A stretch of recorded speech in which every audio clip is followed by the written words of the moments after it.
Nous vous en parlions en titre. À Nanterre, le mot indépendance n'est jamais prononcé à la légère. Chaque célébration fait écho à un passé douloureux, à une mémoire comme celle du 17 octobre 1961.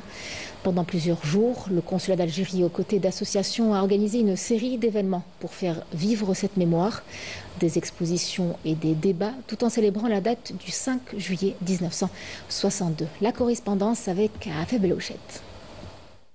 Tout a commencé dans la solennité. Au siège du consulat d'Algérie, l'hymne national s'élève, suivi de la Fatiha récitée à la mémoire des martyrs. Les visages sont graves, le regard habité. On n'honore pas seulement l'histoire, on la transmet. Une conférence débat animée par des témoins directs et des enfants de Chouhada rappelle que la mémoire n'est pas un poids, mais un relais, un souffle qu'on passe à la génération suivante. À quelques kilomètres plus loin, c'est sur un tout autre terrain que se poursuit la transmission, celui du football, le sport roi. Un tournoi intergénérationnel devenu rituel à Nanterre a réuni des équipes juniors et seniors, toutes drapées des couleurs de l'Algérie. Un moment de jeu, mais aussi de fierté collective, où chaque but inscrit raconte une fidélité. Chaque année, on est sollicité par la communauté algérienne à Nanterre et dans ses environs. Et chaque année, on rajoute un petit plus. Donc on a 10 équipes, soit 140 joueurs. Et on aura cet après-midi un match gala avec tous les anciens internationaux, des artistes et beaucoup de surprises. La veille, ce sont les femmes qui ont chaussé les crampons. À l'initiative d'une association locale, un tournoi féminin réunit jeunes joueuses d'origine algérienne, mais pas seulement. Je ne suis pas algérienne, mais Une déclaration simple, spontanée, mais qui dit tout.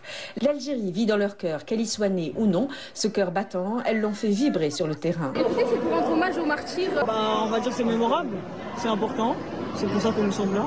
Ayant beaucoup de proches algériens, ça me fait plaisir de pouvoir, en ce jour, le célébrer de manière footballistique. C'est une fierté d'être algérienne et c'est une fierté de pratiquer son sport ici avec toutes ces filles qui justement sont là pour représenter ce qu'on fait aujourd'hui. Le lendemain soir, changement d'ambiance. La salle de congrès de la ville s'habille de lumière et de raffinement. Transformée en galerie éphémère, elle devient un écrin pour les trésors de l'artisanat algérien. Et c'est la jeune Yasmine, voix tremblante mais sûre, qui ouvre la cérémonie par un texte émouvant, tissé de mémoire et d'avenir. J'ai appris qu'il y a longtemps, l'Algérie a souffert, qu'elle a été blessée, mais qu'elle a toujours résisté. Aujourd'hui, moi, je suis née et vis ici, mais je sais que l'Algérie vit en moi. À venir, justement, le consul d'Algérie à Nanterre en a rappelé les promesses, celle d'un État qui soutient, accompagne et intègre pleinement sa communauté à l'étranger. أكد السيد رئيس الجمهورية عبد المجيد تبون منذ توليه المسؤولية أن بناء الجزائر الجديدة لن يكون إلا على أسس راسخة من العدالة الاجتماعية والحكم الراشد واقتصاد متنوع وإرادة سياسية صلبة تحترم تطلعات الشعب.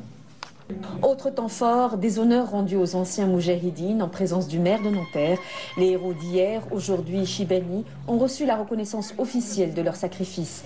L'émotion était palpable, même chez l'artiste Amel Bent, présente ce soir-là. Elle a confié avoir reçu ses premiers papiers officiels algériens il y a peu, et c'est le cœur serré qu'elle a partagé sa joie. Et je suis algérienne officiellement depuis quelques mois et j'en suis extrêmement fière.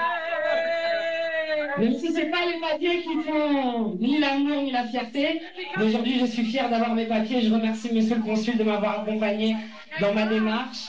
Enfin, c'est la fête, une joie simple, collective, pour clore ces 3 jours de commémoration active.